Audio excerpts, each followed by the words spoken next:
Hi friends. അങ്ങനെ ഞങ്ങള് വല്ലാത്ത സാഹസമാണ് സിനിമ കണ്ടത്. ശരിക്കും ഈ സാഹസ സിനിമ കാണാനായിട്ടുള്ള കാരണം വെച്ചാലേ ഈ പോസ്റ്റർ നോക്കിയപ്പോഴത്തേക്ക് ഭയങ്കര കളർഫുൾ, ഒരുപാട് സിനിമ മൊത്തം കളർഫുള്ളാ. ഒറ്റ വാക്കി പറയുകയാണെങ്കിൽ ഈ സിനിമ ഒരു 2K കിഡ്സിന് മാത്രമല്ല, ഇനി അടുത്ത ജനറേഷൻ ഉണ്ടെങ്കിൽ അവർക്കും കൂടെ പറ്റുന്ന സാധനമാണ് ഈ നമ്മുടെ ഡയറക്ടർ ആയിട്ടുള്ള ബിപിൻ കൃഷ്ണ ചെയ്ത് വെച്ചത്. നമ്മുടെ മെമ്മറി എല്ലാം കട്ട് ചെയ്ത് വീട്ടിൽ വെച്ചിട്ട് വേണം എല്ലാം എല്ലാ കിഡ്നി ഉൾപ്പെടെ വീട്ടിൽ വെച്ചിട്ടുണ്ട്. കാരണം ഒരു തരത്തിലുള്ള ലോജിക് ഇല്ല ഇതിനകത്ത്. കാണുന്നതിനൊക്കെ കൊന്നേക്കുക. തുടക്കം തന്നെ ബോംബെ അധോലോകം, വെടിവെപ്പ്, അത് കൊച്ചി അധോലോകം. അവിടുന്ന് പിന്നെ നേരെ കൊച്ചിയിലേക്ക് വരുന്നത്. ഒരു ശരിക്കും പറഞ്ഞ നമ്മുടെ റംസാനാണ് ഇതിനകത്ത് മെയിൻ. ഇപ്പത്തെ ജനറേഷനുള്ള പിള്ളേരെ കുറച്ച് കഥാപാത്രം ഉണ്ട്. റംസാൻ ഒരുപാട് നാൾക്ക് ശേഷം നമ്മുടെ നരൻ മലയാളത്തിലേക്ക് ജീവയുണ്ട്, നരനുണ്ട്. നരനൊക്കെ ഒരു കോമഡി സ്പൂഫ് ആയിട്ടാണ്, ഒരു ആക്ഷേപഹാസ്യമായിട്ടാണ്. ഞാൻ പറഞ്ഞില്ല, അതായത് നരൻ തുടക്കത്തിൽ ഞാൻ പറഞ്ഞു മിക്കവാറും ഇവൻ കോമഡി റോൾ ആയിരിക്കും, ഇവൻ കോമിക്കായിട്ടാണ് വരുന്നത് എനിക്ക് തോന്നിയായിരുന്നു അപ്പൊ തന്നെ. പക്ഷെ അതിനകത്തുള്ള മേക്കിങ്ങും, അതായത് ഇപ്പോഴത്തെ ഈ IT ഹബിലുണ്ടാവുന്ന ഒരു പ്രേമവും അതിനകത്തുള്ള സംഭവങ്ങളും അവരുടെ ലൈഫ് സ്റ്റൈലും പിന്നെ അതും കൂടെ കണക്ട് ചെയ്യുന്നുണ്ട്. ബാബുവാനെ എങ്ങനെ ഉണ്ടായിരുന്നു സിനിമയിൽ? ബാബുവിന് അത്യാവശ്യം നന്നായിട്ട്. ബൈജു പിന്നെ ഏത് റോൾ കൊടുത്താലും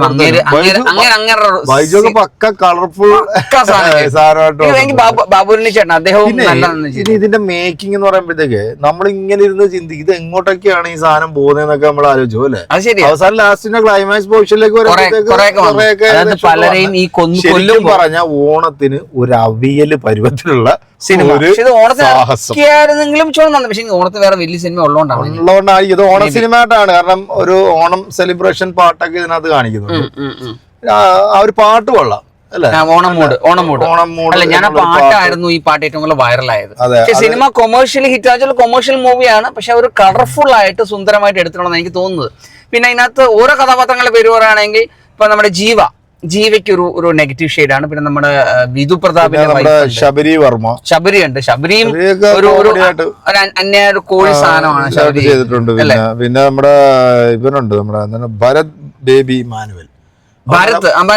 പക്ക കോമഡി ആയിട്ട് നമ്മുടെ ബൈജുവിന്റെ കൂട്ടാളിയായിട്ട് ഞാൻ പറഞ്ഞില്ല ഒരുപാട് ഇപ്പോഴത്തെ ഒരു പുതിയ തലമുറയിൽപ്പെട്ടിട്ടുള്ള എല്ലാവരും ഉണ്ട്. പിന്നെ റംസാൻ റോളും നന്നായിട്ട് പക്കായിട്ട് ചെയ്തിട്ടുണ്ട്. എനിക്ക് ഏറ്റവും ഇഷ്ടപ്പെട്ടത് റംസാനും നമ്മുടെ ബാബുവാനണിയുടെ റോളാണ്. ഇത് രണ്ടുപേരും അവസാനത്തെ ഫൈറ്റ് റംസാൻ നന്നായിട്ട് ചെയ്തിട്ടുണ്ട്. അതെ, ഇത് നമുക്ക് പ്രതീക്ഷിക്കായിരുന്നു. കാരണം ആദ്യമേ ഇത് നിങ്ങൾക്ക് തല്ലുമാലായിട്ട് നിങ്ങൾ കണക്ട് ചെയ്യാൻ തോന്നിയ അങ്ങനെ ആ ഒരു വൈബിൽ പിടിക്കാനാണ് നോക്കിയത്. തല്ലുമാലയിലെ സിനിമയുടെ രീതി എങ്ങനെയാണ്, അതായത് മനസ്സിലാവത്തില്ല. തുടക്കം തൊട്ടേ സിനിമയ്ക്ക് എവിടേക്കോ എന്തൊക്കെയോ മിസ്സിംഗ് ഉണ്ട്. ഫസ്റ്റ് ഹാഫ് നമുക്ക് ഭയങ്കരമായിട്ട് ലാഗ് ഫീൽ ചെയ്യുന്നുണ്ട്. സിനിമ ഭയങ്കര ലാഗ് ഫീൽ ചെയ്തിട്ടുണ്ട്. പക്ഷെ സെക്കൻഡ് ഹാഫിലേക്ക് വരുമ്പോഴത്തേക്ക് എന്തുകൊണ്ടെന്നറിയാം, ഇപ്പൊ തല്ലുമാല തുടങ്ങിയ സമയത്ത് നമ്മൾ പല സാധനങ്ങൾ ഇപ്പൊ ഷൈൻ ടോം ചാക്കോ എന്തിനാ തല്ലിയത്, അല്ലെങ്കിൽ നമ്മുടെ ടോവിനോ എന്തിനാ തല്ലിയത് നമുക്ക് മനസ്സിലാവത്തില്ല. ഇത് മനസ്സിലാവുന്ന എപ്പോഴാണ് സെക്കൻഡ് ഹാഫ് എത്തുമ്പോൾ. എന്ന് പറയുന്ന പോലെ ഇത് ബോംബെ അധോലോകം എത്തുന്നത് കൊച്ചി അധോലോകത്തിലേക്ക്. പക്ഷെ ഇത് പിന്നെ അത്യാവശ്യം കുറച്ച് കോമഡി ഉണ്ട്, ഇതിനകത്ത് സാധനം ഉണ്ട്, നല്ല സാധനം കുറച്ചുണ്ട്. ഡബിൾ മീനിങ് സാധനങ്ങളുണ്ട്. നമ്മളിതിനെ കണ്ടോണ്ടിരിക്കുമ്പോ പെട്ടെന്ന് ചിരിക്കുന്ന ആ ശബരിയുടെ ഒക്കെ ആ ഒരു ഫ്ലാറ്റുള്ള ഒരു സീനൊക്കെ ഇതിനകത്ത് ലോജിക്കില്ലെന്ന് പറയാൻ കാര്യം എന്നറിയോ, ഈ ബാബുവാനണി വരുന്നതും അല്ലെങ്കിൽ ഈ ബൈജു വരുന്നതും ഈ റംസാന്റെ ഫ്ലാറ്റിലാണ്. ഒരു ബന്ധമില്ലാത്ത ഒരു പരിചയമില്ലാത്തവരെ ഫ്ലാറ്റിൽ കൊടുക്കുകയും താമസിപ്പിക്കുകയും ചെയ്യുന്നതിൽ ആ ഒരു ഇല്ലോജിക്കാലിറ്റി ഉണ്ട്. പിന്നെ അതുപോലെ നായകൻ വരുന്നതും അങ്ങനെ കുറെ ഇല്ലോജിക്കൽ ആയിട്ടുള്ള കുറെ ഞാൻ പറഞ്ഞത് നമ്മുടെ ബ്രെയിനും സാധനങ്ങളൊക്കെ വീട്ടിൽ വെച്ചിട്ട് ഈ സിനിമ കാണുവാണെങ്കിൽ നമുക്ക് കുറച്ചെങ്കിലും ഇഷ്ടപ്പെടും. അല്ലെങ്കിൽ ഈ പറഞ്ഞ പോലെ ഇതെന്താണ് അങ്ങനെ ചെയ്ത് അങ്ങനൊന്നും ചിന്തിക്കരുത്. ഇതിനകത്ത് ഒരു ലോജിക്കില്ല. പിന്നെ മലയാളത്തിൽ പൊതുവെ കഥയും കഥാപാത്രങ്ങളുടെ ഒരു സംഭവങ്ങളൊക്കെ ഉണ്ടല്ലോ, അതൊന്നും അല്ല ഇതിനകത്തുള്ളൂ. ഇതിനകത്തൊരു ഫൺ സാധനം, ഒന്ന് ചുമ്മാ പൊളിക്കാനായിട്ട് സിനിമ ഇരുന്ന് കാണും. വേറെ ഒരു തരത്തിലുള്ള ഒരു തരത്തിലുള്ള ലോജിക് ഇല്ലാത്ത ഒരു ഫൺ മൂവി ആയിട്ടാണ് എനിക്ക് പേഴ്സണലി ഫീൽ ചെയ്തത്. പക്ഷെ ഞാൻ എൻജോയ് ചെയ്തു, കാരണം സിനിമ എനിക്ക് ഇഷ്ടപ്പെട്ടു. ഓണം അവിയൽ സിനിമ ആയിട്ടാണ്. ഓണത്തിന് അവിയൽ വെക്കണ്ട, ഈ സാധനം എടുത്ത് നിങ്ങൾ വിളമ്പിയാൽ മതി, കാരണം അവിയൽ അവരും ഉണ്ടാക്കിയിട്ടുണ്ട്. അത്യാവശ്യം പെർഫോമൻസ് നോക്കുകയാണെന്നുണ്ടെങ്കിൽ എല്ലാവരും പെർഫോമൻസ് നന്നായിട്ട് ചെയ്തിട്ടുണ്ട്. പിന്നെ പക്ക ക്വാളിറ്റിയാണ് സിനിമ. അതുപോലെ മേക്കിംഗ് നന്നായിട്ട് ചെയ്തിട്ടുണ്ട്. അതുപോലെ തന്നെ കളർഫുൾ ആണ് സിനിമ, ഫുൾ കളർ. അതായത് ബൈജുവിന്റെ ഡ്രസ്, എനിക്ക് തോന്നുന്നു റംസാന്റെ ഡ്രസ് എല്ലാം പക്ക കളർഫുൾ. ഇത് പറഞ്ഞ കണക്ക് ഈ യൂത്തിന് പറ്റിയിട്ടുള്ള ഒരു സിനിമ ആയിട്ട് കണ്ടിറങ്ങി വന്നിട്ടുള്ള യൂത്തിനോട് ചോദിച്ചപ്പോൾ അവർക്ക് ഇഷ്ടപ്പെട്ടു പറഞ്ഞു. പക്ഷെ എന്നാലും മെച്ചുവായിട്ടുള്ള സിനിമ വിളിച്ച് ഇറങ്ങി പോകത്തുള്ളൂ. എന്തായാലും അത്യാവശ്യം കുഴപ്പമില്ല.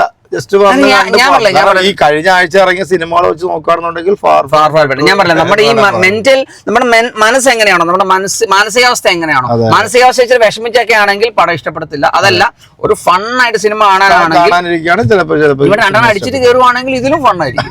കാരണം അതിനകത്ത് മൊത്തം അടിയോടെ. അപ്പൊ ഇതാണ് നമ്മുടെ റിവ്യൂ. നിങ്ങൾ കണ്ടവരാണെന്നുണ്ടെങ്കിൽ നിങ്ങളുടെ അഭിപ്രായം കൂടെ പറയാം. അപ്പം ബിപിൻ കൃഷ്ണയുടെ സാഹസം അന്യാസാഹസമാണ്.